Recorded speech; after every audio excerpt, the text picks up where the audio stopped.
Hi friends, मैं पंकज कुमार आपका स्वागत करता हूं अपने चैनल स्टडी पॉइंट एग्ज़ाम में। और आज की इस वीडियो में हम बात करेंगे आज का मोस्ट इम्पॉर्टेंट करंट अफेयर के बारे में। अगर आप किसी भी गवर्नमेंट एग्ज़ाम का प्रिपरेशन कर रहे हैं तो डेली करंट अफेयर देखने के लिए चैनल को सब्सक्राइब ज़रूर करें और बेल आइकन प्रेस ज़रूर करें। यदि जो भी मैं वीडियो अपलोड करूँ तो सबसे पहले नोटिफिकेशन आपके पास पहुँच जाए। तो शुरुआत करते हैं आज का करंट अफेयर के बारे में। तो आज है 26 जुलाई। 26 जुलाई से जितना भी रिलेटेड करेंट अफेयर हैं उसको हम देखते हैं। तो आज का पहला प्रश्न है, हाल ही में किसने बजाज फाइनेंस के अध्यक्ष के पद से इस्तीफा दिया है? तो इसका आंसर होगा ऑप्शन ए यानी कि राहुल बजाज। बजाज फाइनेंस के वर्तमान गैर कार्यकारी अधिकारी यानी कि अध्यक्ष राहुल बजाज ने 31 मई 2020 को अपने पद से हटने का निर्णय लिया है। उनकी जगह उनके बेटा संजीव बजाज, जो कि कंपनी के वर्तमान में उपाध्यक्ष हैं, वो लेंगे। तो राहुल बजाज के जगह पर स्थान लेंगे उनके बेटा संजीव बजाज। हालांकि राहुल बजाज कंपनी में गैर कार्यकारी गैर स्वतंत्र निदेशक के रूप में काम जारी रखेंगे। तो संजीव बजाज के बारे में जान लेते हैं। संजीव बजाज 2008 में से बजाज फिनवर्स लिमिटेड के प्रबंध निदेशक और सीईओ हैं। वह 2013 में बजाज फाइनेंस लिमिटेड के उपाध्यक्ष हैं। तो अब हम बात करते हैं अगला प्रश्न नंबर 2। हाल ही में डीआरडीओ ने कहाँ कोविड-19 प्रशिक्षण सुविधा की स्थापना की है? तो इसका आंसर होगा ऑप्शन बी यानी कि ले। रक्षा अनुसंधान और विकास संगठन यानी कि डीआरडीओ द्वारा ले स्थित प्रयोगशाला defence institute of high altitude research यानी कि बिहार में कोविड-19 प्रशिक्षण सुविधा की स्थापना की गई है। यह प्रशिक्षण सुविधा केंद्र शासित प्रदेश लद्दाख में कोरोना मामलों की पहचान के उद्देश्य से प्रशिक्षण के दर बढ़ाने के लिए शुरू की गई है। बिहार प्रयोगशाला ठंडे कृषि पशु प्रौद्योगिकी पर काम कर रही है। तो बिहार की स्थापना कब हुई थी? तो 1962 में फील्ड रिसर्च लेबोरेटरी के नाम से की गई थी। और डीआरडीओ के बारे में जान लेते हैं। तो इसके अध्यक्ष हैं जी सतीश रेड्डी और स्थापना हुई थी 1958 में। तो अब हम बात करते हैं अगला प्रश्न नंबर 3। हाल ही में अंतर्राष्ट्रीय सौर गठबंधन में शामिल होने वाला 87वां देश कौन सा बना है? तो इसका आंसर होगा ऑप्शन सी यानी कि निकारागुआ। मध्य अमेरिकी देश निकारागुआ गणराज्य अंतर्राष्ट्रीय सौर गठबंधन यानी कि इंटरनेशनल सोलर अलायंस फ्रेमवर्क समझौता पर हस्ताक्षर करने वाला 87वां देश बन गया है। अंतर्राष्ट्रीय सौर गठबंधन का आगाज नवंबर 2015 में पेरिस में हुए संयुक्त राष्ट्र सम्मेलन यानी कि जलवायु परिवर्तन सम्मेलन में प्रधानमंत्री नरेंद्र मोदी और फ्रांस के पूर्व राष्ट्रपति हॉलैंड द्वारा संयुक्त रूप से किया गया था। यह पेरिस जलवायु समझौते के कार्यान्वयन के लिए प्रमुख वैश्विक पहल है। तो अब हम बात करते हैं अगला प्रश्न नंबर 4। हाल ही में किस राज्य के मंत्रिमंडल ने डिजिटल अर्थव्यवस्था मिशन को मंजूरी दे दी है? तो इसका आंसर होगा ऑप्शन डी यानी कि कर्नाटक। कर्नाटक कैबिनेट ने कर्नाटक डिजिटल अर्थव्यवस्था मिशन के गठन को मंजूरी दे दी है। इस मिशन के तहत कर्नाटक सरकार कंपनियों के 49% शेयर और बाकी 51% शेयर उद्योगों और अन्य हितधारकों के पास होगा। कर्नाटक राज्य ने 2016 में इन्वेस्ट कर्नाटक लॉन्च किया था। इस मिशन के निवेश लाने और राज्यों को आदेश निवेश गंतव्य के रूप में बढ़ावा देने के लिए काम किया गया था। तो अब हम जान लेते हैं कर्नाटक के बारे में। तो इसकी राजधानी है बेंगलुरु, मुख्यमंत्री हैं बीएस येदियुरप्पा, राज्यपाल हैं वाजुभाई वाला। और तो अब हम बात करते हैं अगला प्रश्न नंबर 5। हाल ही में भारत सरकार द्वारा इंडियन ओवरसीज बैंक यानी कि आईओबी का नया एमडी और सीईओ किसे नियुक्त किया गया है? तो इसका आंसर होगा ऑप्शन ए यानी कि पार्थ प्रीतम सेनगुप्ता। भारत सरकार द्वारा पार्थ प्रीतम सेनगुप्ता को इंडियन ओवरसीज बैंक यानी कि आईओबी का नया प्रबंध निदेशक यानी कि एमडी और मुख्य कार्यकारी अधिकारी यानी कि सीईओ नियुक्त किया गया है। वह कर्णम शेखर का स्थान लेंगे जो 30 जून 2020 को आईओबी के एमडी और सीईओ पद से सेवानिवृत्त हुए थे। सेनगुप्ता की नियुक्ति 31 दिसंबर 2022 अथवा अगले आदेश तक के कार्यकाल के लिए की गई है। पार्थ प्रीतम सेनगुप्ता वर्तमान में भारतीय स्टेट बैंक में उप प्रबंध निदेशक के रूप में कार्यरत हैं। तो आईओबी के एमडी सीईओ बने हैं पार्थ प्रीतम सेनगुप्ता। तो अब हम बात करते हैं अगला प्रश्न नंबर 6।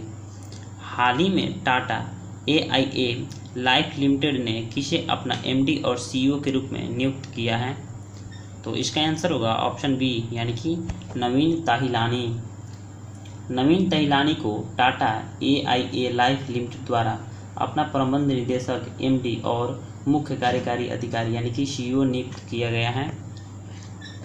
वह वर्तमान सीईओ ऋषि श्रीवास्तव से पदभार ग्रहण करेंगे, जिन्हें मुख्य कार्यकारी अधिकारी समूह एजेंसियां वितरण एआईए समूह हकांग में नियुक्त किया गया है।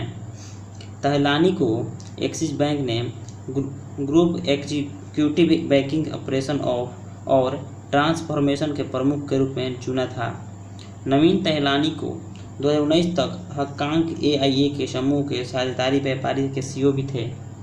तो एआईए लाइफ लिमिटेड के एमडी सीईओ बने हैं नवीन ताहिलानी। तो अब हम बात करते हैं अगला प्रश्न नंबर 7। हाल ही में भारत और किस देश के साथ 30 सेकंड का तेज कोविड-19 प्रशिक्षण विकसित करेगा?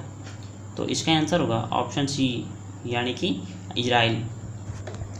भारत और इजराइल एक तेज कोविड-19 प्रशिक्षण विकसित करने के लिए एक सहयोग अभियान शुरू करेंगे। इसे हासिल करने के लिए इजराइल भारत में उच्च स्तरीय शोध प्रतिनिधि दल भेजेगा। 4 परीक्षण प्रणालियां हैं जिन्हें भारत में आजमाया जाना है। वे टेराहर्ट्ज तरंगों वायरस टेस्ट, आइसोथर्म टेस्ट और पॉली एमिनो एसिड पेपर पर आधारित ब्रीथिलर टेस्ट हैं। तो अब हम जान लेते हैं इजराइल के बारे में। तो इसकी राजधानी है वे यरूशलेम, प्रधानमंत्री है बेंजामिन नेतन्याहू और मुद्रा है नई शेकेल। तो अब हम बात करते हैं अगला प्रश्न नंबर 8 है। हाल ही में रेलवे ने कब तक सभी डिब्बों में RFID टैग लगाने की योजना की है? तो इसका आंसर होगा ऑप्शन ए यानी कि 2022। भारतीय रेलवे ने दिसंबर 2022 तक अपने सभी डिब्बों में RFID टैग लगाने की योजना बनाई है। इस टैग के जरिए रेल डिब्बे जहां कहीं भी हो उनको पता लगाया जा सकता है। वर्तमान में भारतीय रेलवे अपने सभी रेल डिब्बों की जानकारी लिखित रूप से रखती है, जिसमें त्रुटियां की काफ़ी गुंजाइश बनी रहती हैं। और इंडियन रेलवे के बारे में जान लेते हैं। तो इसकी स्थापना हुई थी 8 मई 1845 को। सर्वप्रथम रेल चलाया गया था लॉर्ड डलहौजी के शासनकाल में, और उस सबसे पहले ट्रेन भी चलाया गया था लॉर्ड डलहौजी के शासनकाल में 1853 में, जो मुंबई से थाने के बीच चलाई गई थी। तो अब हम बात करते हैं अगला प्रश्न नंबर 9। हाल ही में किस देश में 3D प्रिंटेड एयरक्राफ्ट इंजन का सफल प्रशिक्षण किया है? तो इसका आंसर होगा ऑप्शन बी यानी कि रूस ने MGTB B-20 gas turbine 3D printed aircraft engine का सफल उड़ान प्रशिक्षण कर लिया है। यह उड़ान प्रशिक्षण तारक स्थान के कजाकिस्तान वियतनाम केंद्र में किया गया है। इसका उत्पादन 2021-22 के लिए निर्धारित है। इस नई तकनीक से मुख्य इंजन के एलिमेंट्स के उत्पादन में लगने वाला समय लगभग 20 गुना कम हो जाएगा। दिसंबर 2019 में फाउंडेशन ने 3D प्रिंटेड तकनीक का उपयोग करके बनाए गए छोटे आकार के गैस टरबाइन विमान इंजन के सफल प्रशिक्षण की जानकारी दी थी। तो अब हम बात करते हैं अगला प्रश्न नंबर 10। हाल ही में अमेजन पे ने ऑटो बीमा बेचने के लिए किस जनरल इंश्योरेंस के साथ साझेदारी की है? तो इसका आंसर होगा ऑप्शन ए यानी कि ओक्को। डाटा भुगतान दिग्गज अमेजन पे ने बेंगलुरु स्थित स्टार्टअप ओक्को जनरल इंश्योरेंस के साथ साझेदारी में वाहन बीमा लॉन्च किया है। तो अमेजन पे जो अमेजन इंडिया को पेमेंट इकाई है, ग्राहकों को आसानी से बीमा खरीदने में मदद करेगा, और जिसमें अमेजन प्राइम मेथड्स को अतिरिक्त छूट उत्साहित लाभ मिलेंगे। तो अब हम जान लेते हैं अमेजोन के बारे में। तो इसकी स्थापना हुई थी 1994 में और मुख्यालय है वाशिंगटन डीसी यानी कि सिएटल वाशिंगटन डीसी अमेरिका में। और संस्थापक हैं जेफ बेजोस और अमेजन पे इंडिया के सीईओ और एमडी हैं महेंद्र नेरुरकर, ये इंडिया के हैं। तो अब हम बात करते हैं कल के प्रश्न का उत्तर के बारे में।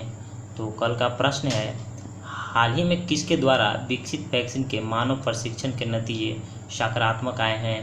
तो इसका आंसर होगा ऑक्सफोर्ड विश्वविद्यालय। ऑक्सफोर्ड विश्वविद्यालय के ब्रिटेन की विद्यालय है।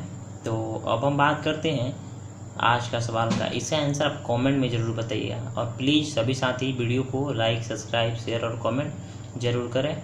तो आज का सवाल है, प्रधानमंत्री नरेंद्र मोदी ने किस राज्य में जल आपूर्ति परियोजना की आधारशिला रखी है? इसका आंसर आप कमेंट में ज़रूर बताइए। और आप लोगों को ये वीडियो कैसा लगा कमेंट में ज़रूर बताएं। और प्लीज़ सभी साथी वीडियो को लाइक, सब्सक्राइब, शेयर और कमेंट जरूर करें।